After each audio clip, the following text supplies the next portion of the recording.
Listen, hey, don't get mad at me. Indiana Fever, don't get mad at me. I came to the Fever with Caitlin. If Caitlin get snatched by the New York Liberty, I'm from New York, New York. The war for Caitlin Clark has officially begun, and it started with a secret meeting in a stadium tunnel. After a game against the New York Liberty, Clark was seen talking with their biggest stars and head coach. But the detail that changes everything, her agent was right there with them. This wasn't a show of sportsmanship, it was business. And it could be the first move that leads to her escape from Indiana and the formation of the most dominant super team the league has ever seen. They made it clear that they want Caitlin Clark, or they're eventually going to want Caitlin Clark. Along those lines, they made it very, very clear. And that team is the New York Liberty. And today, we have just seen the New York Liberty players, after the game, meeting up with Caitlin Clark. It is Stewie, it is Sabrina Ionescu, there is Sandy Brondello.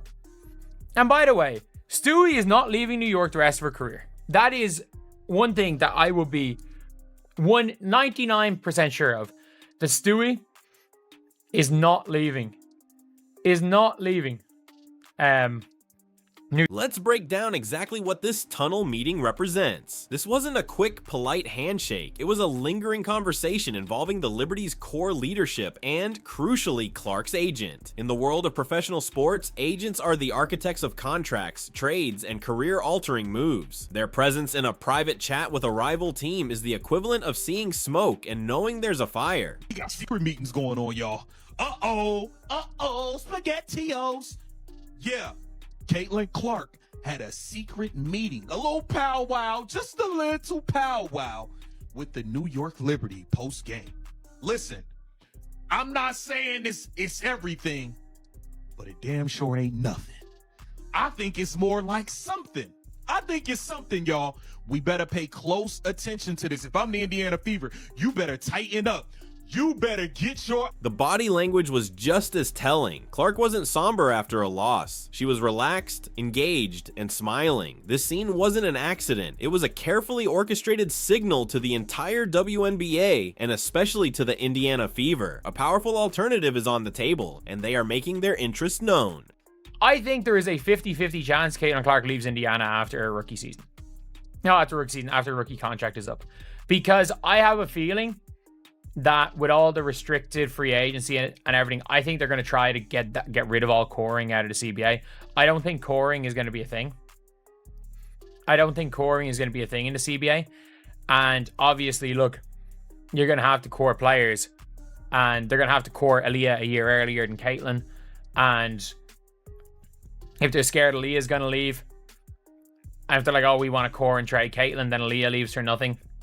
And Caitlin leaves for nothing. So it's a bit... This deliberate display of respect from the Liberty stands in stark contrast to the reception Clark has received from the rest of the league. While other teams have resorted to overly aggressive fouls and cheap shots, the Liberty have approached her with the honor befitting a generational talent. The most telling moment came when Breanna Stewart, a former MVP and one of the best players on the planet, found herself defending Clark. You know, just trying to be that kind of soundboard for her and that voice, having gone through something kind of similar, and, you know, knowing obviously it's really unfortunate that we don't have her, but, you know, she means a lot more to the game than just showing up and playing. And I think you're able to see that with just the excitement in Indy right now, regardless of if she's playing or not.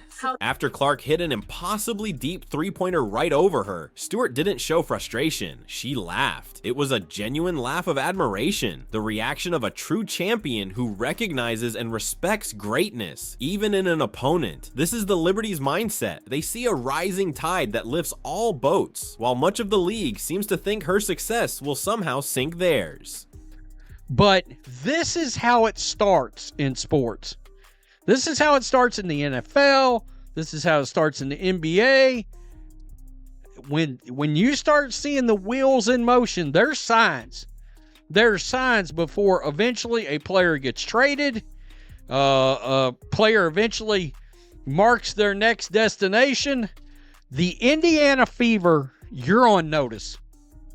You're on notice. You better recognize what you've got going on, the asset in front of you, and you do whatever you have to do to correct what is happening. If you need proof of the jealousy, look no further than the All-Star voting. The fans, who see Clark for the transformative star she is, voted her as the #1 guard. The media panel agreed, but her own peers, the players themselves, voted her ninth. It's an act of collective pettiness so blatant that it can't be ignored. Esteemed voices outside the league have called it out for what it is. Dick Vitale labeled it absolutely pure jealousy. It's not just about hurt feelings, it's a calculated attempt by other players to diminish her status and deny her the accolades she has clearly earned. This deep-seated resentment from her peers is perhaps the single most powerful force pushing her toward an exit. Coach, obviously Caitlin Clark out of the game, but she's expressed her desire to help you out. From the coaching perspective, have you gotten anything about maybe her traits as a coach? Yeah, not yet. No, obviously unfortunate about Caitlin's not into this game, but she's going to still have a great impact on this team. I will give the coaching hat to her as much as she wants, to be quite honest. So, we're going to play around with it a little bit. It'll be fun to... I think you've seen it with the Fever. She's been very active on the sideline when she wasn't playing, so we'll utilise that as well. The irony in all this bitterness is that Caitlin Clark is single-handedly making her critics richer. The Clark effect isn't a myth, it's a statistical tidal wave. League-wide attendance has exploded by 156%. Games involving the Fever sell out instantly, both at home and on the road. TV viewership has shattered all previous records. The WNBA just secured a league-wide charter flight deal, a luxury players have wanted for years. Caitlin Clark might be on her way out. She let it be known. Y'all saw her trade Cheryl Reeves on national TV for Sammy Brondello. Y'all saw her trade Cheryl Reeves for the Liberty coach on national TV and flat out humiliate Cheryl Reeves. The New York Liberty have let it be known long ago that they want Caitlin Clark.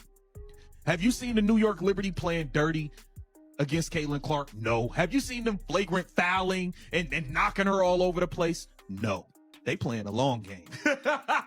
While the Fever and everybody else is playing checkers, the Liberty been playing chess this whole goddamn time. Every single one of these advancements, from bigger paychecks to better travel, is a direct result of the eyeballs and revenue Clark has brought to the sport. She is literally funding an upgrade for the entire league, and in return, she's met with resentment instead of gratitude.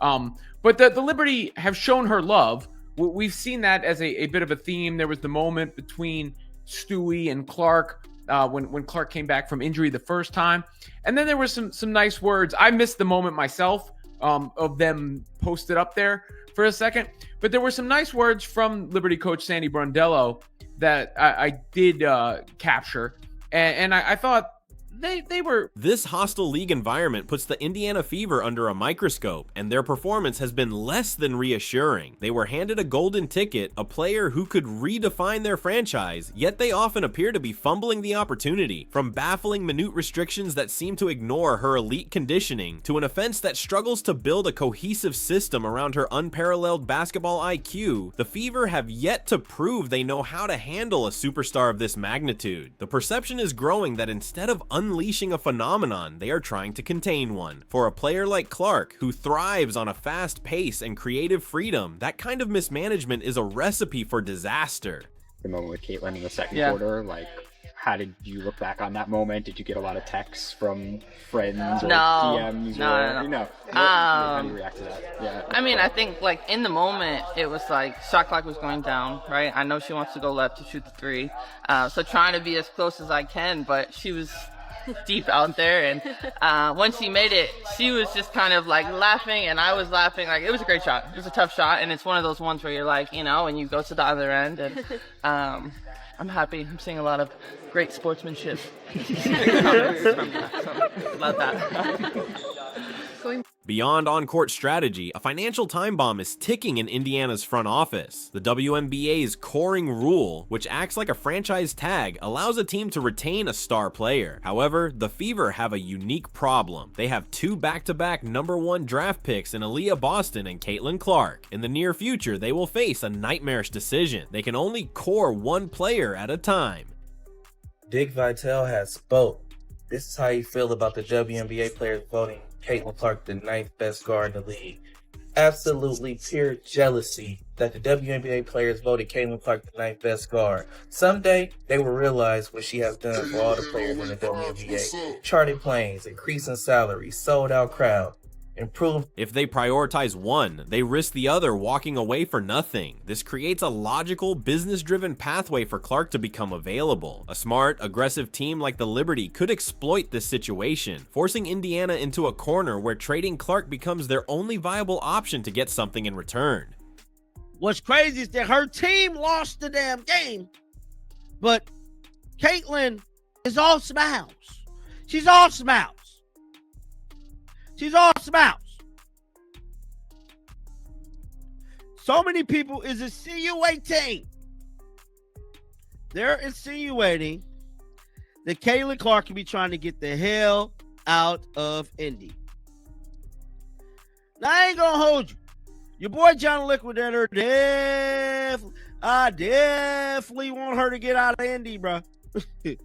And it's this photo right here that is really heating up. A huge part of the Liberty's appeal is their head coach, Sandy Brondello. She is a proven winner with a history of coaching the world's best players, both in the WNBA and on the international stage. She understands that you don't restrain a player like Caitlin Clark. You build an entire system to amplify her strengths. Her sophisticated offensive schemes would be a perfect match for Clark's vision and passing ability. This is a stark contrast to the perceived limitations in Indiana. The tunnel meeting wasn't just about players talking to a player. It was a world-class coach making it known to a generational talent that there is a system waiting for her where she won't just fit in, she will be the engine.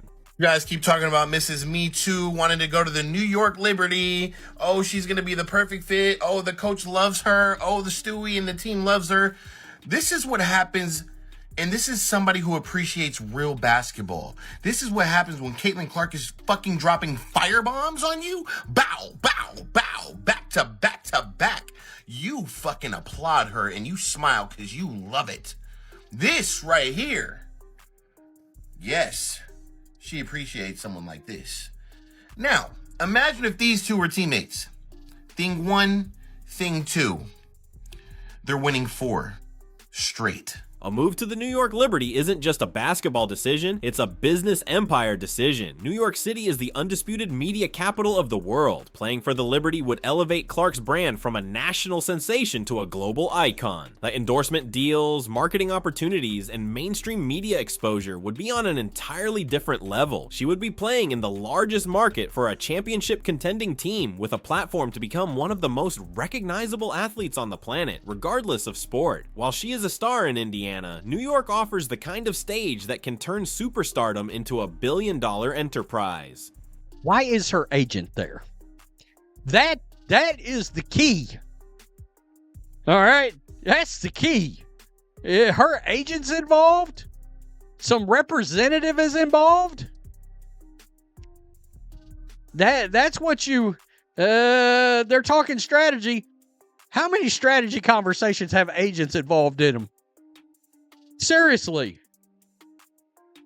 If Clark does force a move, she won't be the first superstar to do so. She would be following a well-established playbook written by the greatest athletes of this generation. LeBron James left his hometown of Cleveland to build a dynasty in Miami. Kevin Durant left Oklahoma City to join the Golden State Warriors and win championships. Modern superstars understand that their championship window is short, and their destiny is in their own hands. They are no longer loyal to a franchise at the expense of their own ambition. A move to the Liberty wouldn't be an act of betrayal. It would be a calculated, intelligent career move designed to maximize her potential for winning and cement her legacy among the all-time greats. When you connect all the dots, the picture becomes terrifyingly clear for the Indiana Fever. The secret meeting, the league-wide jealousy, Indiana's strategic fumbles, and the perfect situation waiting in New York all point toward an inevitable conclusion. Caitlin Clark is at a crossroads. She can stay loyal to a franchise that is struggling to build around her, or she can seize the opportunity to join a powerhouse that already recognizes her value and is poised for domination. That tunnel meeting wasn't just a photo, it was a statement of intent from the Liberty. They have made it known they want the future of basketball. The only question left is, when will the future decide to join them?